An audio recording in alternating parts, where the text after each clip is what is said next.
everybody. This is Joel Pulliam, and with another episode of the First and 15th podcast. Again, if this is your first time listening, thank you for joining us. A little backstory. I actually have a nonprofit of the same name, and the First and 15th basically comes from the First Amendment, the right to free speech, and the 15th Amendment, the right to vote. I just thought it was a great combination. I've worked in politics and getting people registered to vote in the past, and I just think it fits perfectly with what we're trying to do on this podcast, which is to engage people, to enlighten people, and help build a coalition so we can, destroy all forms of oppression, including white supremacy. What I wanted to talk about today is something that, again, has gone under the radar, I think. And that's another goal of this podcast, is to inform people about the things that are affecting our community that maybe isn't in the headline news like that. Huge thing in the next few weeks. Maybe not in the next few days, but in the next few weeks, there's going to be a decision in the Supreme Court. And this very well, almost assuredly, will end affirmative action. The case is, and I think we've all heard of affirmative action. Basically, it was a decision that said that universities had to take into account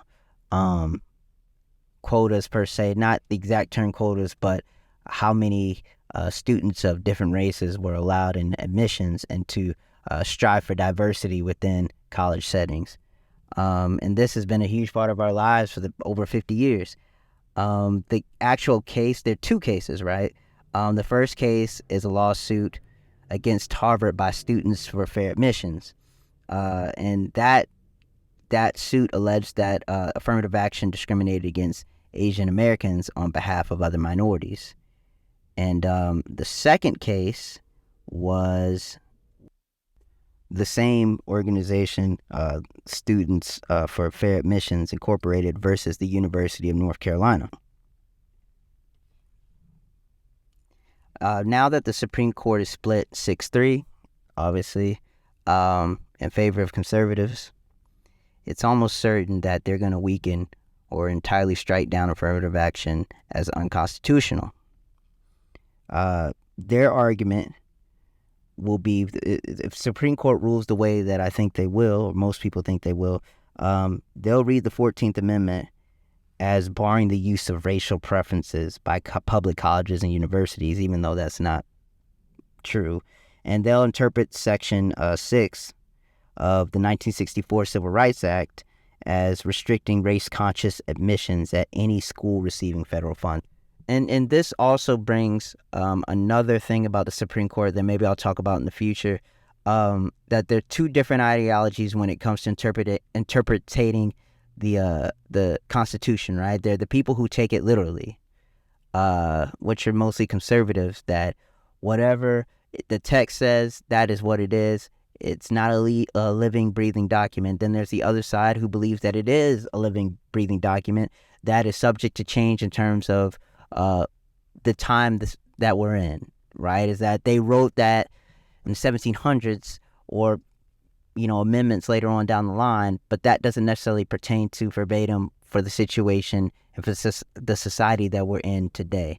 I tend to be of the thought that the Constitution is flexible and that it's a living, breathing document that's shaped around how society is right now. While, again, conservatives are usually by the letter of the law. If it doesn't say it in there, then it doesn't exist. And so that has an effect on this case too. I think also, when we talk about affirmative action, why this is so important is that it's not only for schools, but it's the precedent it sets in society.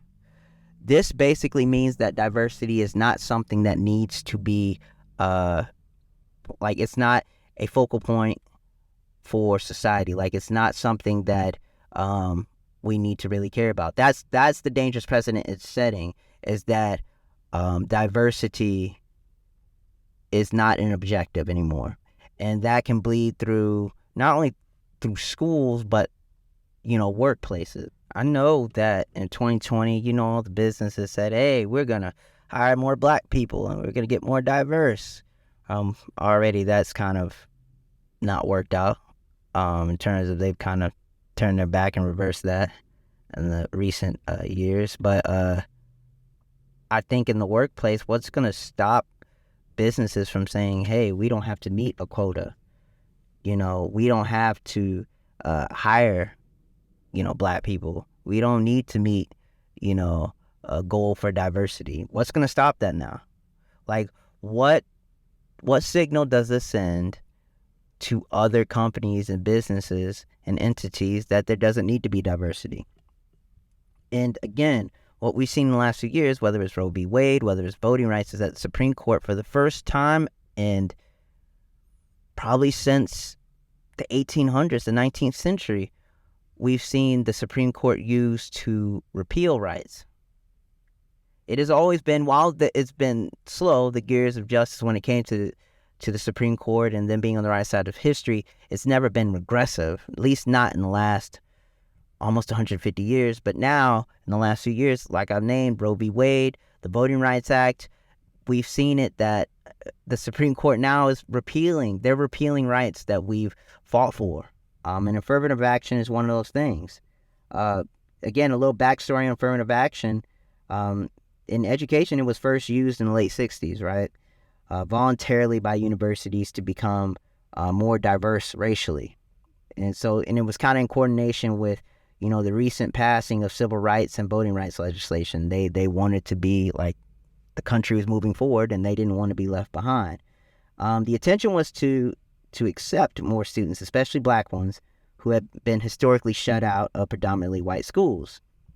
And almost immediately, but I don't think surprising to anybody, white students who objected it legally started to challenge affirmative action. I'm talking about almost immediately. And then in 1978, the Supreme Court ruled that the quota system was unconstitutional.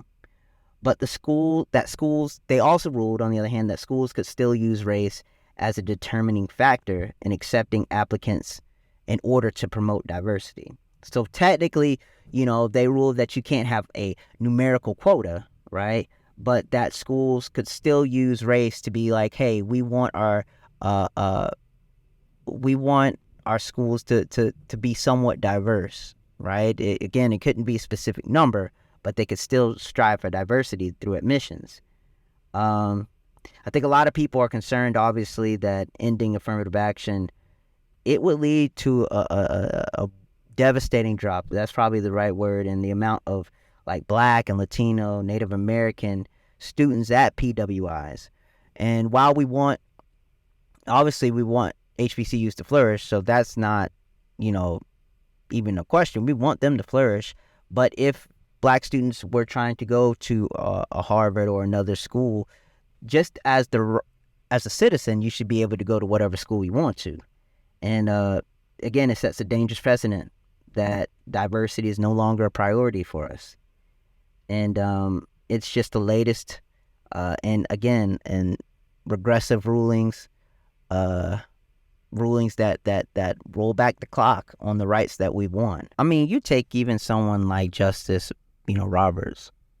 People thought 15 years ago, oh, he's kind of moderate. He's not moderate at all. He is on the right, and firmly on the right. And I just think now that he doesn't have to hide under the guise of it being like a split majority, it's 6-3. There's nothing holding him back from voting, along conservative lines every single time.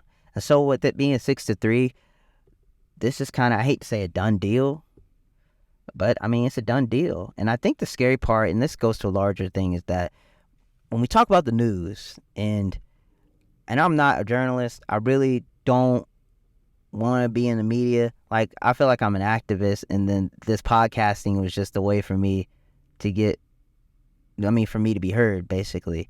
So it's not really my thing. But what the media has done so terribly wrong is the issues that matter, they've gone under the radar. And I think it's why I appreciate the Roland Martins, of the world, people who draw attention to these stories that affect us as much as any that are in the headlines, but they don't get the headlines. Affirmative action is huge. Again, it's been around since before many of us were born, for 40 some odd years, 50 some odd years. And so this is a major, these are like institutions that are being radically changed, but not for the better, right? We want institutions to change radically, but more progressive, more future leaning, more towards diversity, more towards where this country is heading. But they're being radically changed in a totally different direction. And this is huge. And I think not a lot of people, if I ask people I know about, you heard what's happening for affirmative action, I don't think a lot of them would know. Not because, no, it's not because anyone's ignorant.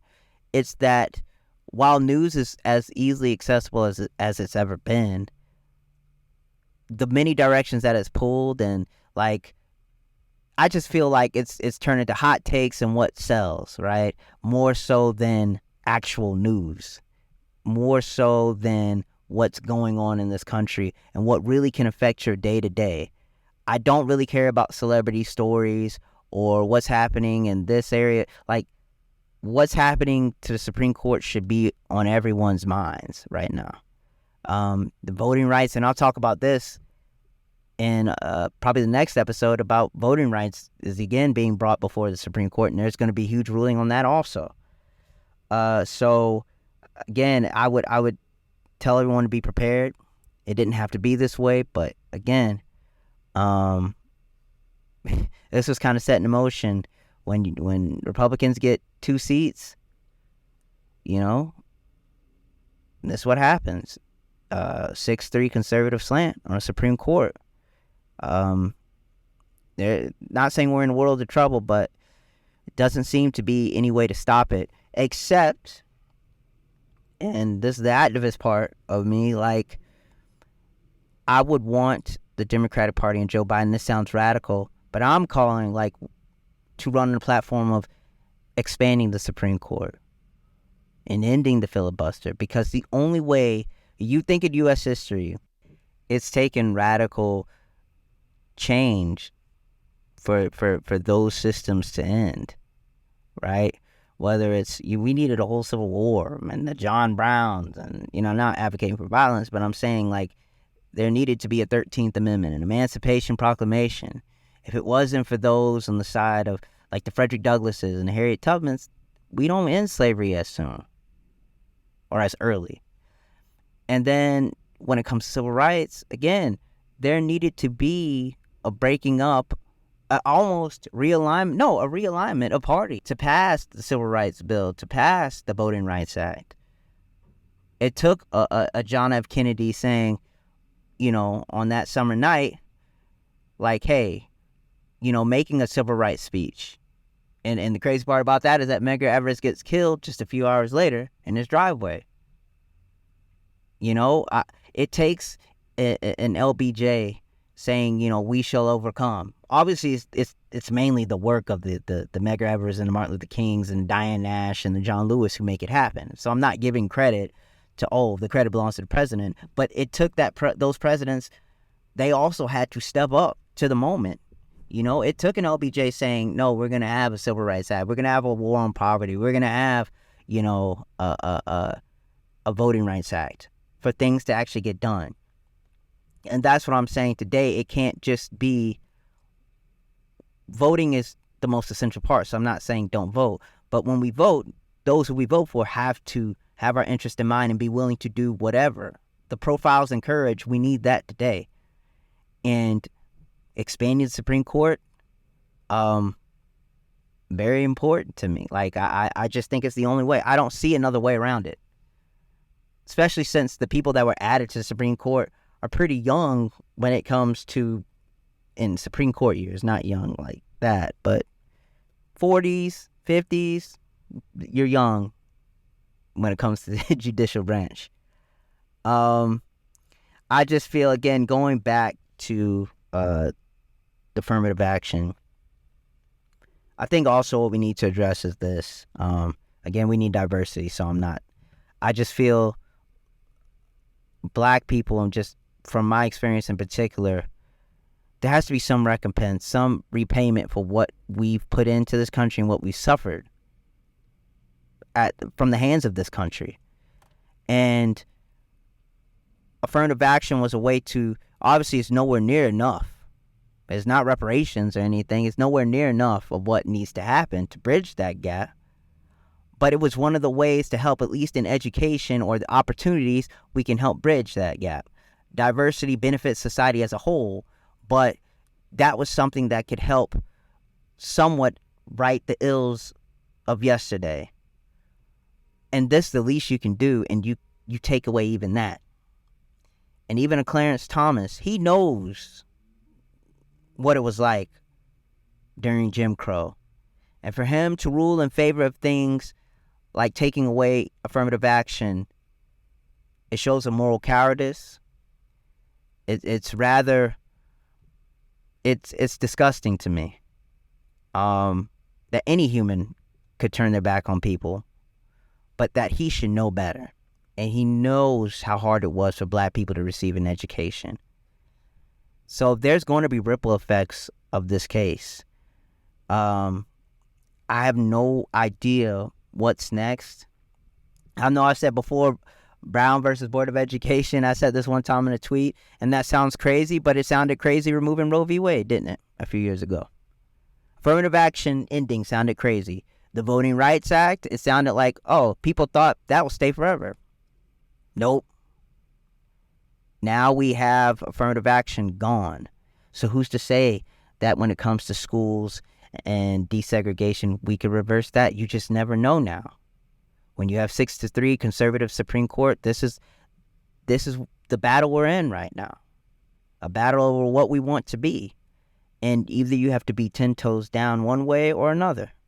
There is no straddling the fence. You're going to have to choose this day, because they're trying to come for it all. And you have to match energy. However far they want to take it, we can take it that far. Obviously non-violently, but whether it means to bring this country to a standstill, we should do it. Whether it means, okay, if they pass that, I'm calling on all college athletes, especially black ones, sit out. Transfer to HBCUs. Don't keep going to these institutions. And this is a whole nother, I really want to have an episode of this, of the connection between sports and colleges and states themselves and the power that college athletes hold. But this is a big loss in terms of our progression as a society. And I know people listening to this, there might be some who think, well, this is not a big idea. I'm telling you, if your child was prepared to go to, let's say, an Ivy League school, now there's nothing to guarantee they even have to accept them. Think you built your whole life like, oh, my child's going to go to Harvard. Not saying Harvard's like way better than any other college, but I'm just saying, oh, my son's going to go to Michigan. My daughter's going to go to Yale. There's nothing to say that those schools have to admit them anymore. And that will change how invested you are in the future of your community. Because when it starts to hit you, when it starts to come at your doorstep, then you're going to care. But I just wish people wouldn't wait to that moment. Because by the time that happens, it's too late. It's already at your doorstep. So I need everyone listening to this, stay tuned to this podcast, but also watch the news. Read the newspaper and reputable sources, not Fox News. Please don't get news off of Facebook. Like reputable sources. I'll say Roland Martin. I think he does a great job, him and his network. So there are other people out there, who offer news and just the straight news of what's happening in this country. And we are in a tough position. I think sometimes I become frustrated, and it feels like you're yelling into the wind. And I don't know. I don't really care about coming off bitter or whatever. It's not that. It's the fact you can see on the horizon that while on the surface it might seem good, like, oh, America's coming back to normalcy. I am telling you, evil never stops working.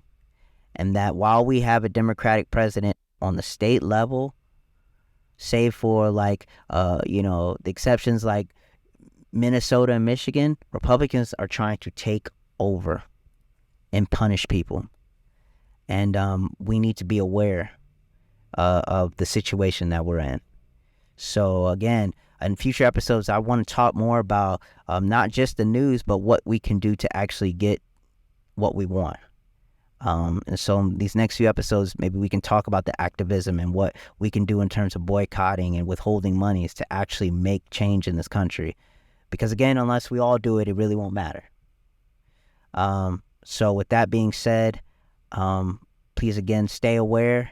And again, there's nothing wrong with being upset, because passion only means one thing, that you're still alive. Thank you and God bless.